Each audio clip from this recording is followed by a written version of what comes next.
Ideal Pathshala is a venture of Ideal Investments started for financial awareness of investors. Ideal Investments is overseen and managed by Chandrakant Godbole, who is Associate Financial Planner. He has an experience of 24 plus years in this field. He is partner and founder of Ideal Investments. We have Aishwarya Godbole. She also manages Ideal Investments. She is partner in Ideal Investments. Also, she is CFP, Certified Financial Planner. She has an experience of 7 plus years in this finance field.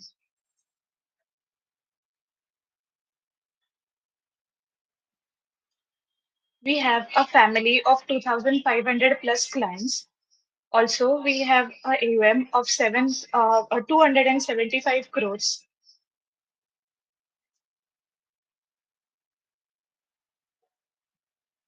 Let's move on to some do's and don'ts for effective online learning. Kindly rename yourself by mentioning your full name. Keep your videos on and audios muted. Kindly respond or ask any questions in the chat box. Keep a notebook and a pen handy if you wish to take any notes. Be attentive in the entire session. These are the list of past conducted sessions. We have recordings of these sessions. If you wish to view the recording, our team will contact you. Kindly let us know in the chat box. We are mutual fund distributors. As MFDs, we need to abide or we need to follow some rules led by SEBI. Hence, we don't promote any product or a scheme, and mutual funds are subject to market risks. So, we don't promote any product. This is just for financial awareness or financial literacy of investors. We are happy to announce we have started distributing newsletters to our clients. These newsletters are available free of cost. If you wish, you may pick it up from our office or we will deliver it to your address. I request Aishwarya ma'am to conduct today's session. Good morning, everyone. Thank you, Jeshta, for the introduction. आजच्या सेशनला सुरुवात करूया. जसं ज्येष्ठा म्हणाली, आजचा topic lump sum investment आहे. We are going to conduct the session in Marathi because most of our clients are Marathi speaking. But however, if somebody has joined who is finding it difficult to understand Marathi, please let us know in the chat box. I'll switch it either to Hindi or English or in combination. So सुरुवात करूया आजच्या सेशनला. आपण आतापर्यंत 2 ते 3 sessions SIP बद्दल जाणून घेतलं. SIPचं महत्व काय, SIP कशी करायची, त्याचे रूल्स काय, किंवा कंपाऊंडिंगचं बेनिफिट कसं. पण मग बरेचदा ना आम्हाला बिंग एन ॲडवायझर असा प्रश्न पडतो किंवा लोक असं विचारतात की म्युच्युअल फंडमध्ये इन्व्हेस्टमेंट करताना काय चांगलं, आम्ही SIP करू की आम्ही लमसम करू. तर एक थोडंसं सुरुवातीला मी सांगू इच्छिते इथे की दोन्ही ऑप्शन्स चांगले आहेत. तुम्हाला ठरवायचं आहे की तुमच्यासाठी काय बेटर आहे. मी 3 ऑप्शन सांगते. एक, जर तुम्ही खूप यंग आहात, तुम्हाला एक सॅलरी मिळते फिक्स्ड त्यातनं, किंवा तुम्ही एका आयुष्याच्या अशा फेजमध्ये आहात, फिक्स्ड इन्कम सॅलरी घेताय, महिन्याचे खर्च गेले की काही सर्टन अमाऊंट उरते, आपल्याला साधारण कॅल्क्युलेशन माहिती असतं. अशा वेळेला तुम्ही आयडियली SIPला ऑप्ट करा. जर तुम्ही रिटायर होताय किंवा आयुष्यात अशा एखाद्या फेजमध्ये पोहोचलाय जिथे कॉर्पस बिल्डअप झालेला आहे, बँकेत काही 5-10 लाख जमा आहेत, किंवा एखादी पॉलिसी मॅच्युअर झाली आहे, त्याचे तुम्हाला पैसे आलेले आहेत, FD मॅच्युअर झाली आणि लमसम अमाऊंट आली आहे, तर तुम्ही SIP करण्याऐवजी लमसम करा. कारण ते पैसे सेव्हिंग्जमध्ये पडून राहणार, टॅक्स लागू शकतो. सो मग ती अमाऊंट इन्व्हेस्ट झाली तर तुमचा कंपाऊंडिंगचं बेनिफिट चालू होऊ शकतं. किंवा तिसरं ऑप्शन, सर्टन अमाऊंटची SIP आणि काही अमाऊंट लमसम, असं दोन्ही एकत्रही आपण सुरुवात करू शकतो इन्व्हेस्टमेंटनी.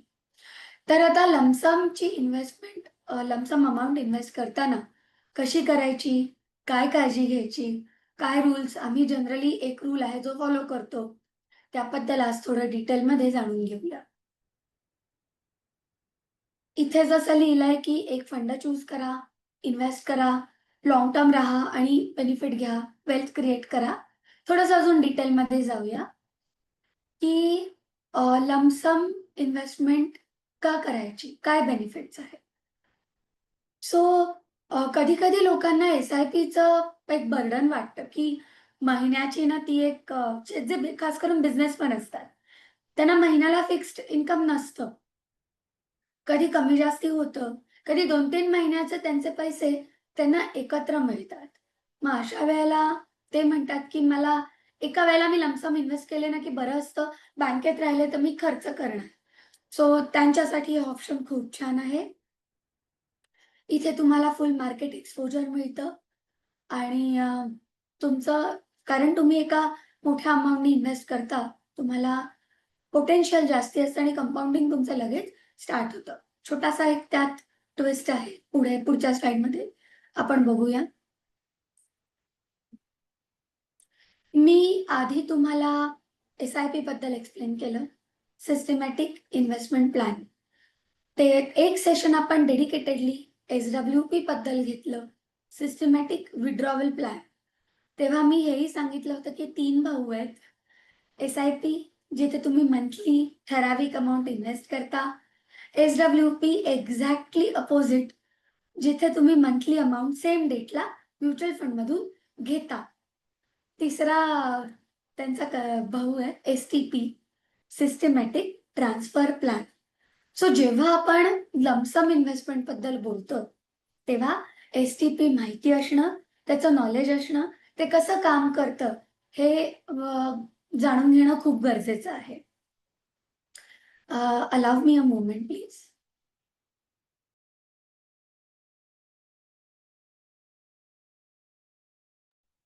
सॉरी. येस. सो एस-टी-पी कसं काम करतं, ते आपण आज डिटेलमध्ये जाणून घेणार आहोत. Systematic transfer plan. नावातच सगळं काही आलं. आपण पैसे एका फंडमधून दुसऱ्या फंडमध्ये ट्रान्सफर करतो. आणि हे आपण का करतो, कसं करतो, हे पुढे जाऊन बघूया.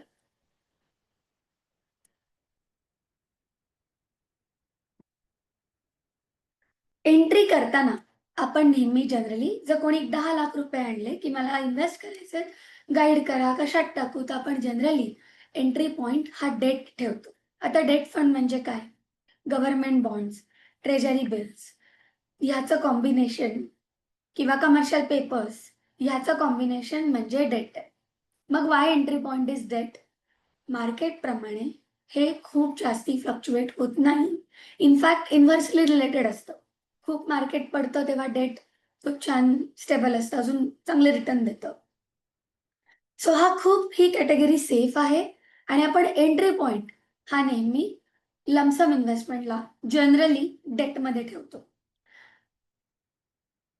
मग तिथून आपण ज्या आपला फंड म्हणजे जो फंड आपण फायनलाईज केलाय, जिथे आपल्याला फ्युचरमध्ये इन्व्हेस्ट करून ग्रो करायला ठेवायचे पैसे, लाँग टर्म, तो इक्विटी फंड, त्यात आपण पैसे ते ट्रान्सफर करतो एव्हरी मंथ. थोडक्यात एक एस-आय-पीच स्टार्ट होते. फक्त ती तुमच्या बँकेतनं नाही जात, ती डेटमधून इक्विटीला जाते आणि म्हणून त्याला ट्रान्सफर म्हणतो, म्हणून त्याला एस-टी-पी म्हणतो. आता तशीच ती ट्रान्सफर डेटमधून हायब्रिडमध्ये पण जाऊ शकते. सो डेट टू इक्विटी किंवा डेट टू हायब्रिड, याचं कारण काय आहे? जर कोणी आम्हाला सांगितलं, "ऐश्वर्या, माझ्याकडे 10 लाख रुपये आहेत आणि ते मला लाँग टर्म ठेवायचे आहेत. मी अगदी 15 वर्ष पर्यंत मला त्याचं काही नाही गरज नाहीये." तर तेव्हा आम्ही डेट टू इक्विटी जातो. जर एखाद्या व्यक्तीने मला सांगितलं 10 लाख रुपये आहेत, इन्व्हेस्ट करायचे आणि एक साधारण 3-1 वर्षानंतर रिटायरमेंट आहे माझी आणि त्याच्यानंतर मला त्यातनं पैसे दे हां, इन्कम पाहिजे. तर त्यासाठी मला इक्विटी नाही मेंटेन करता येणार. तेव्हा ॲज अन ॲडवायझर आम्ही हायब्रिड मेंटेन करतो. अशा वेळेला एजनुसार किंवा गरजेनुसार आम्ही ते हायब्रिडमध्ये पण ट्रान्सफर करू शकतो. सो लक्षात घ्या, A to B किंवा A to C, debt to equity, debt to hybrid. आता त्याचा पिरियड किती असेल? 10 लाख रुपये आले, डेटमध्ये गेले. जर ती व्यक्ती रिस्क घ्यायला खूप तयार आहे, तर आम्ही ते एक 7-8 महिन्यातच करतो. जनरली 8 ते 10 महिन्यात करतो. 1-1 लाख ट्रान्सफर करू. जर त्या व्यक्तीने सांगितलं 1-1 लाख ट्रान्सफर केले तर 10 महिने लागतील. 11व्या महिन्यात इंटरेस्ट ट्रान्सफर होईल. जर त्या व्यक्तीने सांगितलं, "नाही, मला इक्विटीत खूप घाईघाईने जायचंय, मार्केट आता खूप पडलंय," तर मग आम्ही 2-2 लाख पण ट्रान्सफर करू शकतो. ते आपल्यावर असतं आणि ते आपण 5-6 महिन्यातच स्विच म्हणजे ट्रान्सफर करू शकतो. एखादी व्यक्ती म्हणाली, की "नाही, मला ना माझ्याकडे खूप वेळ आहे. मला रिटायरमेंटला अगदी 30 वर्ष आहेत. मी खूप यंग आहे आणि मला सावकाश रिस्क न घेता स्लो जायचं इक्विटीत." तर आम्ही 50,000 करू, 25,000 करू. थोडक्यात व्यक्तीप्रमाणे किंवा अमाउंटप्रमाणे किंवा गरजेप्रमाणे एस-टी-पी किती अमाउंटची आणि किती ड्युरेशनची करायची ह्याचा कॉल आम्ही जनरली घेत असतो. त्यासाठी आम्ही क्लायंटबरोबर बसून डिस्कशन केल्यानंतर ही क्लॅरिटी आम्हाला येते. So this was about S-T-P. आता एक एक्झाम्पल बघूया. जसं मी मगाशी म्हटलं, की एखाद्या व्यक्तीने जर 10 लाख रुपये इन्व्हेस्टमेंट करण्यासाठी इच्छा व्यक्त केली, तर जसं आपण आत्ताच बघितलं, की एक इथे 3 कॉलम दिसतात तुम्हाला. आधी मंथ आहे, डेट फंड आणि इक्विटी. हे कसं काम करतं, जे आपण आता एक्सप्लेनेशन ऐकलं, थोडंसं प्रॅक्टिकलमध्ये बघूया. तुम्हाला मंथमध्ये दिसत असेल, पहिला, दुसरा, 5वा आणि 10वा महिना. तर इथे आम्ही एक एक्झाम्पल असं कन्सिडर केलंय, ज्याचं एक्सप्लेनेशन लेफ्टला आहे, की 10 लाख रुपये आलेले आहेत आणि 1 लाखाची एस-आय-पी 1 लाखाची एस-टी-पी आपण करतोय. इन दॅट केस आज पहिला दिवस आहे, आज इन्व्हेस्टमेंट झाली आहे. सो पैसे कुठे असणार? जसं मी मगाशी म्हटलं, सुरुवात आपण डेटमधून करतोय. So 100% of the amount that is 10 lakhs you can see under the column of debt in the first month, first day. Equity is 0 as on today. पुढचा महिना आला, आपण पैसे 1 लाख ट्रान्सफर केले, डेटमधनं 1 लाख कमी झाले, इक्विटीमध्ये 1 लाख ॲड झाले. असेच काही महिने आपण कंटिन्यू केलं. दर महिन्याला 1-1 लाख डेटमधून कमी होत गेले आणि 1-1 लाख इक्विटीत वाढत गेले. जेव्हा मिड पॉइंट आला, सेम झाले. साधारण 5व्या महिन्यात 5-5 लाख होतील आणि मग हळू डेट कमी होत जाईल आणि इक्विटी वाढत जाईल. एका पॉइंटला जवळ-जवळ 10व्या किंवा 11व्या महिन्यात हे पूर्ण 10 लाख इथे ट्रान्सफर झालेले असतील आणि डेट 0 होऊन जाईल. सो अशा पद्धतीने आपण एस-टी-पी करतो. आता मी हे सांगीन एक्झाम्पल. त्याच्या आधी मी परत बॅक जाईन, पण आपण आधी बेनिफिट्स ऑफ एस-टी-पी बघूया. काय-काय आहेत? सो लोकं म्हणतात, "हे कशाला करायचं? आम्ही कुठे लक्षात ठेवणार?" बेसिकली तुम्हाला लक्षात ठेवायची गरज नसते. आम्हीच हे पैसे ट्रान्सफर करत असतो. त्याचा पूर्ण हेडेक किंवा ते कसं कॅल्क्युलेशन करायचं आम्ही ठरवतो. आम्ही इन्फॉर्म करतो तुम्हाला, की तुमच्या प्लॅनप्रमाणे आम्ही असं-असं करतो.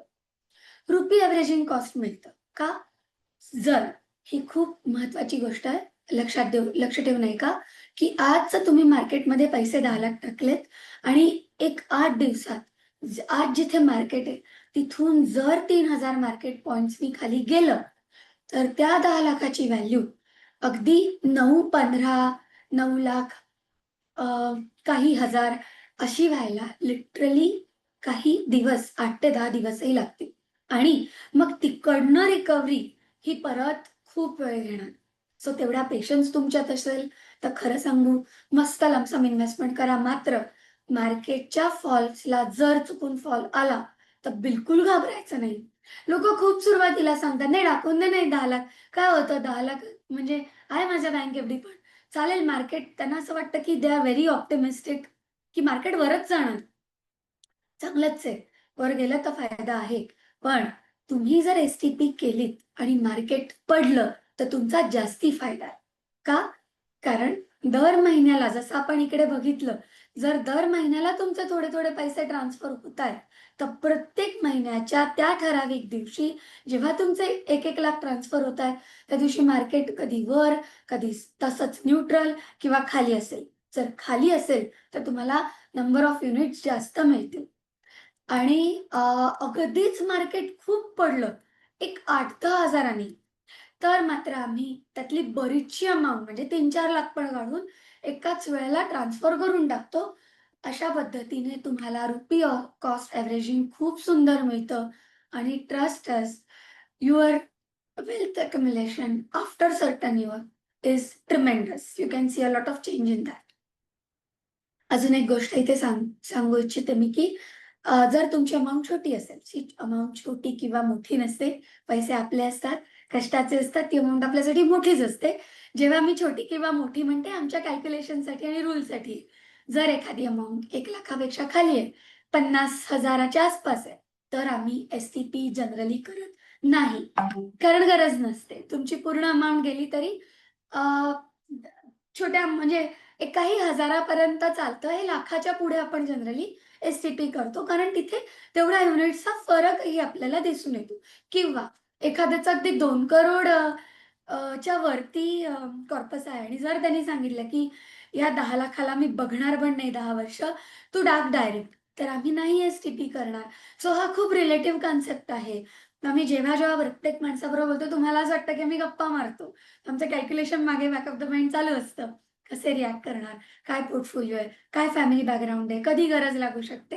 काय रिक्वायरमेंट्स आहेत? अशा पद्धतीने. मी आत्ताच 2 मिनिटांपूर्वी मार्केट फॉल बेनिफिट्सबद्दल सांगितलं.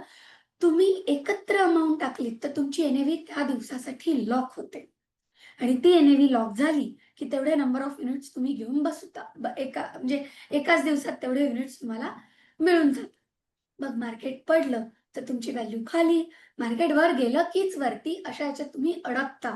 तसं न करता जेव्हा मोठी अमाउंट तुम्ही इन्व्हेस्टमेंट करता, कधी लंप इन्व्हेस्टमेंट करता, तेव्हा एस-टी-पीला जा. मार्केट पडलं, तर त्याचा फायदा तुम्हाला घेता येईल. जसं मी म्हटलं number of more units yes आपण आत्ताच बघितलं.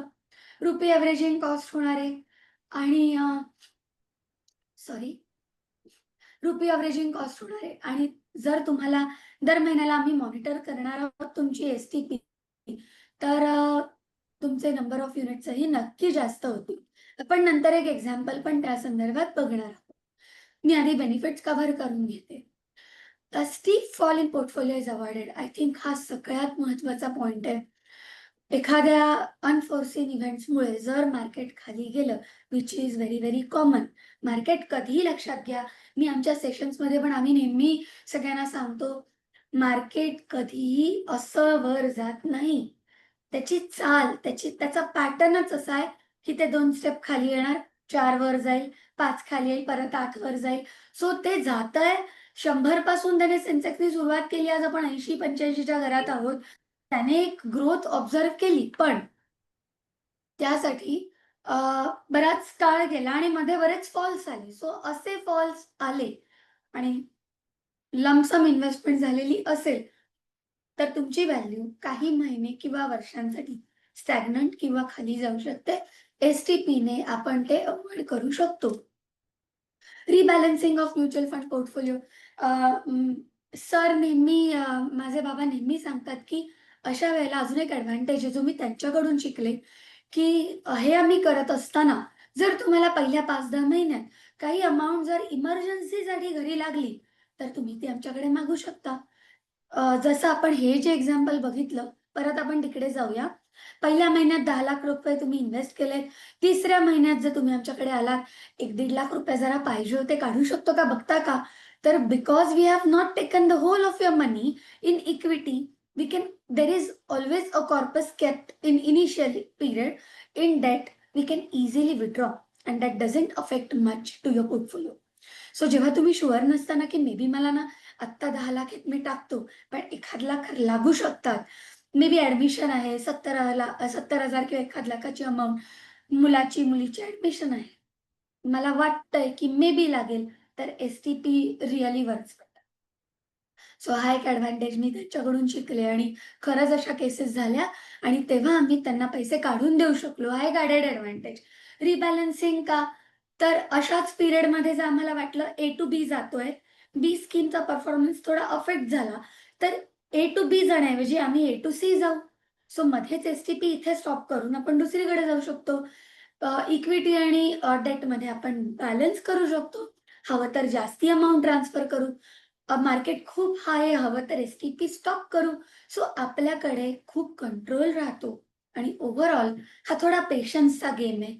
तुम्हाला आम्हाला एक 7 ते 10 महिने सुरुवातीला द्यायला लागतात. पण तुम्ही लाँग टर्ममध्ये एक एक्झाम्पल बघणार आहोत तिथेही बघाल, की फरक जाणवतो आणि पोर्टफोलिओ खूप स्ट्राँग आणि वेल्दी होतो. कन्सिस्टंट रिटर्न्स थोडंसं रिटर्न्सबद्दल सांगते. आता तुम्हाला हा प्रश्न पडू शकतो किंवा कन्फ्युजन होऊ शकतं, की डेटमध्ये तू पैसे घेतेयस, इक्विटीला ट्रान्सफर करतेयस, रिटर्न्सचं काय? सो सुरुवातीचे 10 महिने याच एक्झाम्पलमध्ये वरती परत जाऊया. जेव्हा आपलं अमाउंट ट्रान्सफर होतीये day 1 to day 5th month 5th date component थोडा जास्ती आहे. सो जितके पैसे डेटमध्ये आहेत, ते डेटप्रमाणे तुम्हाला रिटर्न्स देणार. जितके पैसे इक्विटीत कन्व्हर्ट झालेत, तेवढे इक्विटीप्रमाणे रिटर्न्स देणार. सो सुरुवातीचे 10 महिने जेव्हा आम्ही या सगळ्या एस-टी-पीचा खेळ चालू आहे, तो करतोय तोपर्यंत तुम्हाला एव्हरेज रिटर्न्स मिळतात. मग लोकं म्हणतात, "असं का? डायरेक्ट जा इक्विटीत, छान 12% मिळतील." पण -12 पण नाही मिळणार जर तुम्ही एस-टी-पी केलीत तर. कारण डेट तुम्हाला नेहमी सपोर्ट करेल इन केस मार्केट फॉल झालं तर आणि आपण त्याचा एडव्हांटेज घेऊ शकतो. म्हणून ही सगळी कटाकट. सो आता आपण बेनिफिट्स बघितले, तर एक एक्झाम्पल बघूया, जिथे आपण सेम एक्झाम्पल आहे. 10 लाख इन्व्हेस्ट करणार आहे कोणीतरी. एक विथ एस-टी-पी आहे आणि एक विथआऊट एस-टी-पी. आधी आपण विथ एस-टी-पी बघूया. पहिल्या वर्षी 8% मिळाले. का 8% मिळाले? मे बी मार्केट फॉल होता. मे बी जास्तीत जास्त अमाउंट डेटमध्ये होती. सो 10चे 10 80 झाले. थर्ड इयर थोडंसं पुढे जाऊया. 22% मिळाले. 19 लाख झाले. आणि 5th इयरला 29. ॲक्चुअली आम्ही एक फंड घेतला एच-डी-एफ-सी फ्लेक्सी कॅप फंड आणि just to clarify or just a declaration here, these are past performing returns and we don't guarantee any returns. But because this fund has performed this way, we could fetch the data and put the actual figures. But kindly remember, these are all past figures. Similar returns future मध्ये expect करू शकतो, exact नाही, as usual. So 5व्या वर्षी या performance याने खूप छान दिला. 30% च्या जवळपास 29%, सो 38 लाख झाले. हेच जर आपण एस-टी-पी नसती केली, तर पहिल्या वर्षी मार्केट मे बी मध्येच फॉल झालं. सो जिथे आपल्याला 10-80 मिळायला पाहिजे होते, तिथे 10-47 ऑब्झर्व्ह केले. नंतर 22 आणि 29 आता तुम्ही बघा, की थर्ड इयरचे रिटर्न्स 22 आहेत आणि 5th इयरचे रिटर्न्स 29च आहेत. पण तरी व्हॅल्यू तिथे 19 होती, इथे 18 आहे आणि तिथे 38 होती आणि इथे 36 आहे. हे का झालं? कोणी सांगू शकेल? असं का झालं? रिटर्न तोच फंड आहे, सेम ड्युरेशन आहे.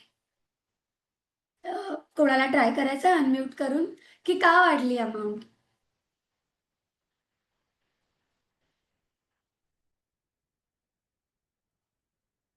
ठीक आहे. हा नवीन कन्सेप्ट आहे. मी उत्तर देते, की सुरुवातीला जे आपण 10 महिने इथे एस-टी-पी करत होतो, जसं मी मगाशी म्हटलं, त्या प्रोसेसमध्ये तुम्हाला नंबर ऑफ युनिट जास्ती मिळाले. ते युनिट्स जेव्हा मार्केट वर गेलं, तेव्हा पूर्ण पोर्टफोलिओला घेऊन व्हॅल्यू वर गेलं. सो म्हणून विथ एस-टी-पी तुमची ग्रोथ तुम्हाला जास्ती ऑब्झर्व्ह केली गेली, जशी इथे दिसते. सो सुरुवातीचे एक 7 ते 8 महिने पेशन्स ठेवा. मोठी अमाउंट जेव्हा आणता तेव्हा अच्छा अजून एक गोष्ट, जर तुम्ही हायब्रिडमध्ये जात असाल, एखाद्या हायब्रिड फंडात, तर तुम्हाला खूप जास्ती एस-टी-पी ड्युरेशन ठेवायची गरज नाही. का? हायब्रिड फंडमध्ये ऑलरेडी डेट आहे, त्यात ऑलरेडी इक्विटी आहे आणि त्यात ऑलरेडी आतमध्ये त्या फंडात रिबॅलन्सिंग कंटिन्युअस चालूच असतं. सो इक्विटीला जायला जर मला 10 महिने लागत असतील किंवा 12 महिने लागत असतील आणि सेम अमाउंट घेऊन जर तुमची रिक्वायरमेंट हायब्रिडमध्ये फिट बसत असेल, तर हायब्रिडमध्ये आम्ही तीच गोष्ट 5 ते 6 महिन्यात करू. का? तर तो खूप कंपॅरेटिव्हली सेफ फंड आहे. इतका अग्रेसिव्ह नाहीये, जितका इक्विटी आहे आणि इंटरनल रिबॅलन्सिंग होतंय. सो पण मी परत तेच सांगेन, की आपण इंडिव्हिज्युअली लोकांबरोबर बसून अमाउंट STPचं ड्युरेशन हे सगळं फायनलाइज किंवा डिस्कस करू शकतो. हा टॉपिक घेण्याबद्दल टॉपिक इन्क्लूड करण्यामागे एक इंटेन्शन हेच होतं, की बरेचदा लोकं सुरुवातीला खूप असं पॉझिटिव्ह आणि ऑप्टिमिस्टिक बनून येतात, which is good. Of course it is good. पण कधी-कधी ओव्हर कॉन्फिडंट असतात. काय होतंय? माझ्याकडे खूप वेळ आहे. घेऊन टाक पूर्ण पैसे 50,00,000 आणि मग नंतर आम्हाला दोन्ही पार्टीजला खूप स्ट्रगल लागतं जर चुकून मार्केट पडलं तर. किंवा त्यांना एस-टी-पी कळतच नाही आणि मग आम्ही त्यांना समजावतो. पण मग इंडिव्हिज्युअली समजावण्यापेक्षा एक सेशन आम्ही since we are conducting webinars, so आम्हाला असं वाटलं की since we have spoken about S I P, we have included S W P and its benefit. Why not STP? It is an important concept and one should take a benefit of it. So that was all from our side. छोटा concept होता, पण important आहे. नक्की तुम्ही तुमचा portfolio एकदा review करा. आम्हाला सांगा जर एस-टी-पी आहे, नाहीये, करायला पाहिजे का? तर आपण तर ते पॉइंट्स आपण येस. एस-टी-पी तुम्ही बघाल तर गेल्या 8 दिवसामध्ये मार्केटचा फॉल हा एवढा झाला आहे, त्याच्यामुळे आपल्याला त्याचा तुम्हाला इफेक्ट ताबडतोब जाणवेल, की आम्ही ते एस-टी-पी आपण का केली पाहिजे. कारण रोज मार्केट गेल्या शुक्रवारपासून या शुक्रवारपर्यंत रोज मार्केट खाली 200, 500, 400 खाली येत आहे. तर तो ॲडव्हान्टेज आपल्याला एस-टी-पीमध्ये कसा मिळेल, हे ऐश्वर्याने आता तुम्हाला सांगितलं. ओके, आणि गुड कंटिन्यू. पॉइंट. जसं बाबा म्हणाले 8 दिवस मार्केट पडतंय. जस्ट टू टेल यू एक महिन्याला ठराविक डेला जशी एक एस-आय-पी हिट होते तशी S T P is an automated process, तर ती हिट होतेच आहे. पण गेली 8 दिवस आम्ही सगळेजण एक्स्ट्रा एस-टी-पी करतोय. लोकांना सांगून, की तुमची एस-टी-पी चालू आहे, तर आता आम्ही अजून 1-2 इन्स्टॉलमेंट्स घेऊ का? मार्केट पडलेलं आहे. You practically cannot time the market always, but you can try small things so that थोडासा बेनिफिट्स तुम्हाला त्यातनं मिळू शकतो. बाबा तुम्हाला अजून काही शेअर करायचंय की मी पुढची स्लाईड दाखवू? नाही, continue. So that was all from our side for S T P. पुढच्या वीकचा टॉपिक जसं आपण नेहमी डिस्कस करतो किंवा बघतो तसाच खूप इम्पॉर्टंट जिव्हाळ्याचा विषय आहे. Mutual fund taxation. इन्व्हेस्टमेंट सगळ्यांना करायची असते. पण this looks like or this feels like a monster. सगळेजण असं, नाही, पण लाँग टर्म कॅपिटल गेन तर असणार ना ऐश्वर्या? येस, व्हेरी मच असणार. पण ट्रस्ट मी, हा कंपॅरेटिव्हली खूप कमी आहे आणि त्याला खूप छान मॅनेज करता येऊ शकतं. सो आधी अंडरस्टँड करा, टॅक्स का लागतो? कधी लागतो? टॅक्स कसा असतो? तो डेटसाठी वेगळा असतो, इक्विटीसाठी वेगळा असतो. जर तुमचा इन्कमच नाहीये, तर म्युच्युअल फंडमध्ये टॅक्स लागतो का? असे बरेच प्रश्न आम्हाला नेहमी येतात. सो पुढचं सेशन आम्ही म्युच्युअल फंड टॅक्सेशनवर घेणार आहोत. आता आपण बोलूया